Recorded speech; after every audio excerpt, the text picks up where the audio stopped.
Good afternoon. Let us start with today's session. Now, again, as the name suggests, penalty cost method. Penalty cost means we first need to find out what is the penalty associated and how to calculate penalty. अब पहले तो penalty cost है क्या, पहले वो देखते हैं. Okay. Let us say in this particular row, पहले explain करें what do you mean by penalty cost method. Let us say in this particular row, what is minimum? What is the minimum transportation cost? Yes, the minimum transportation cost is 1. Okay. So as per rule, we should allocate here, correct? Yes or no? Yes sir. यहाँ पर allocate करना चाहिए था, but suppose मेरे को मस्ती है, मैं यहाँ allocate नहीं कर रहा हूँ, मैं यहाँ allocate करूँगा, तो मुझे 1 रुपए की जगह कितना रुपए देना पड़ेगा? 4. So how much extra I am paying per product? 3 rupees. बराबर. एक्चुअली अगर मैं यहाँ करता तो इट वाज ऑप्टिमम, क्योंकि सबसे कम यही है, बट मेरे को मस्ती है, मैं यहाँ नहीं कर रहा हूँ, मैं यहाँ पर अलोकेट कर रहा हूँ. So for one product how much extra I am paying? 3 rupees. एक रुपए की जगह 4 रुपए दे रहा हूँ. So that 3 is nothing but the penalty on one product. समझ में आया what is doing my penalty? Yes sir. तो देखो इसमें हमको पेनल्टी निकालना है. So you have to make the column like this. You have to extend your rows, you have to extend your columns. अब जैसे हमने डिस्कस किए, penalty is calculated between two minimum values. Penalty is calculated between two minimum values.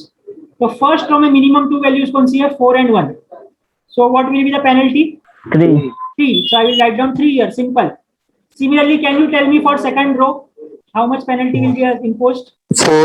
4. 4 is the correct answer. देखो minimum is 3, minimum is 3, next minimum is 7. तो अगर यहाँ नहीं करके मैं यहाँ पर अलोकेट करता हूँ, सो 3 की जगह मुझे 7 रुपीज देना पड़ेगा, मतलब 4 रुपीज एक्स्ट्रा देना पड़ेगा. So the penalty will be 4. So in simple terms, अब तो मैंने लॉजिकली समझाया, अब सिंपल टर्म्स में आपको क्या करना है, just take the subtraction of 2 minimum values. तो यहाँ पर 2 minimum values are 3 and 7, so difference is 4. Now what will be answer for third? 2. Okay, 2 is 4 minus 2. अब 4 ये वाला लो या ये वाला लो, उससे मतलब नहीं है. The penalty will be 2. Similarly calculate penalty on the column side. अब कॉलम वाइज पेनल्टी देखो, यहाँ पर जाना चाहिए था, देखो सप्लाई यहाँ पर जाना चाहिए था, मिनिमम 3 है, बट यहाँ की जगह पे मैं यहाँ भेज रहा हूँ, तो कितना पेनल्टी लगेगा? 1. देखो minimum is 3, next minimum is 4, so penalty will be 1.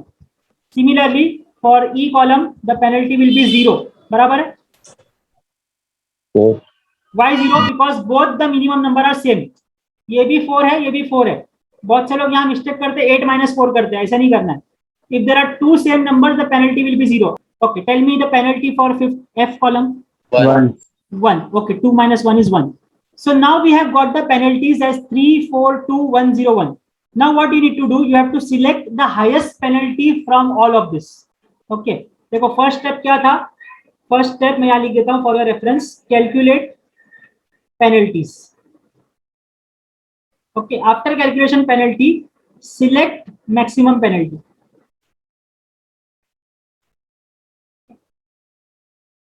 Select maximum penalty. So out of 3, 4 and 2, 1, 0, 1, the maximum penalty is this. Whatever row or column has maximum penalty, that row will be allocated first.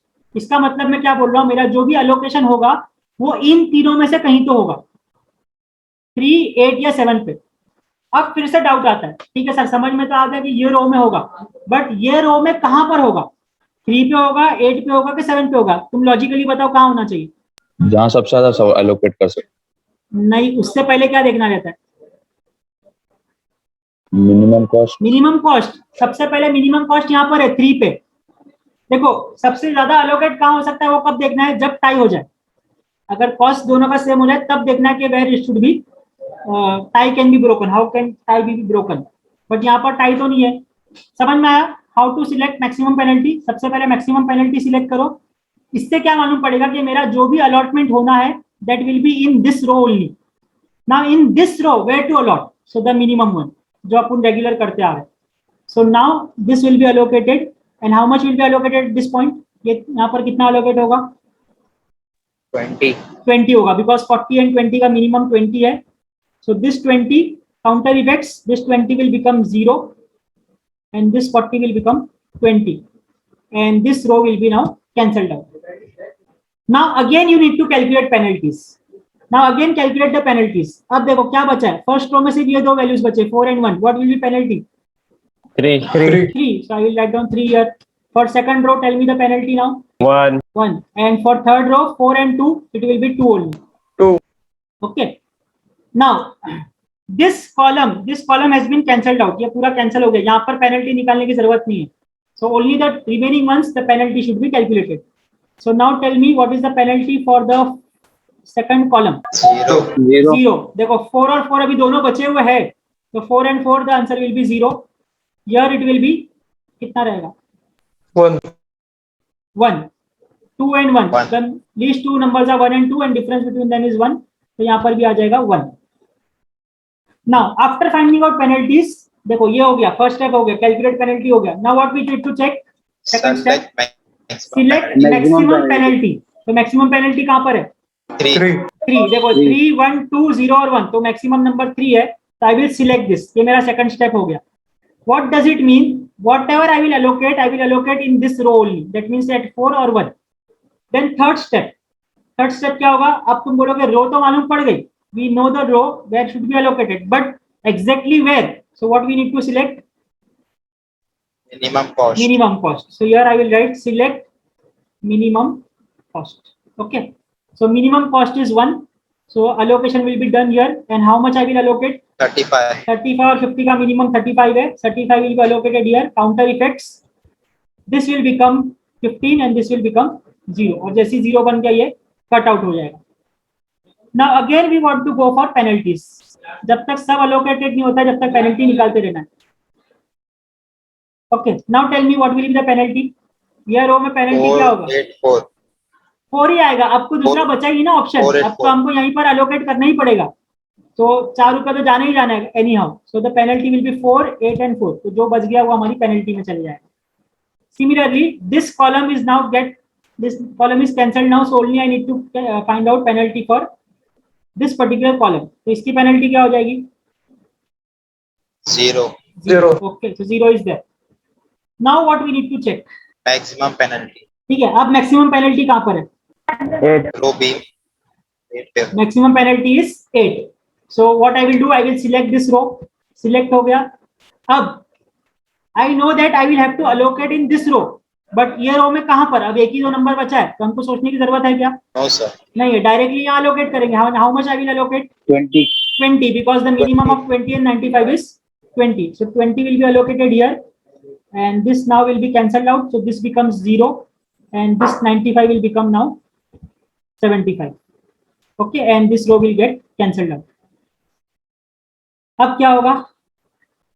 अच्छा, अब मुझे बता, अब आगे penalty की जरूरत है क्या? Just look at the figures which are in front of you. आगे सॉल्व करने की जरूरत है और you can write directly. Sir directly कर सकते हैं ना. देखो शॉर्टकट है ये. यहाँ 60 है और दूसरा कुछ बचा भी नहीं है तो यहाँ 60 देना ही पड़ेगा. यस और नो? Yes sir. ये थर्ड रो में देखो 60 सप्लाई है और ये 4 अकेला ही बचा है तो मुझे यहाँ 60 एलोकेट करना ही पड़ेगा. दूसरा कोई ऑप्शन नहीं है. सिमिलरली यहाँ पर ये 15 बचा है और 15 ये एक ही अकेला बचा है तो यहाँ पर भी 15 एलोकेट करना ही पड़ेगा. सो देखो 15 एलोकेट कर दिया तो ये कट हो जाएगा. 60 एलोकेट कर दिया ये कट हो जाएगा. 60 + 15 कितना होता है? 75. तो देखो ये 75 भी कैंसल्ड आउट. समझ में आया? Yes sir. So without going into the penalty side now, I can go for the shortcut method. और shortcut मतलब देख के समझ में आ रहा है because there is only one thing available. We can allocate at that particular place only. So I have done my penalty method, but मैं तुमको shortcut भी बता दिया कैसे करना है. अच्छा, अगर penalty method से जाते भी है, suppose चलो अगर penalty method से जाते भी तो क्या होगा? देखो 4 और 4 आ गया. Now what is the maximum penalty? 4. तो अगर टाई होता है तो अपन क्या देखते हैं फिर? मैक्सिमम पेनल्टी में टाई हो गया. अब अपन क्या देखेंगे? Where I will allot maximum. तो देखो ये 4 पे मैं कितना अलॉट कर सकता हूँ? 60. यस. नीचे वाले 4 पे या थर्ड वाले पे 60 अलॉट कर सकता हूँ. ऊपर वाले में 15 कर सकता हूँ. So where I will allocate first? 60. तो देखो मैंने ये वाली रो को सिलेक्ट किया. I will allocate here 60. Counter effects, this 60 will go off, this 75 will become 15 and this row will be cancelled out. ये रो कैंसल आउट हो गई. अब बचा सिर्फ ये 15, वो वहां पर आ गया. तो पेनल्टी मेथड से भी वही आंसर आ रहा है और जो हमने ऑब्जर्वेशन से शॉर्टकट से किया था तब भी आंसर वही था. And here you can see the answer you got is 555. So 3 of the methods are giving you this answer, correct? 555. Yes. 5 method में से 3 मेथड का answer. Okay, I have the comparison sheet. Okay, I have the comparison sheet with me. So north west corner rule से हमको मिला था 730, रो minimum से मिला था 555, लीस्ट कॉस्ट से भी मिला 555, वॉगल्स अप्रोक्सीमेशन से भी मिला 555. So what can you tell about optimum cost? What is the optimum cost? Is 555 the optimum cost? अभी पता नहीं है sir. Yes, I was expecting this answer. Chances are there that it will be optimum because 3 of the methods are giving same answer. But from this also, I cannot tell that it is the optimum answer. We need to go for checking of optimality by either stepping stone method or modified distribution method. Okay, so I will wind up today's lecture here.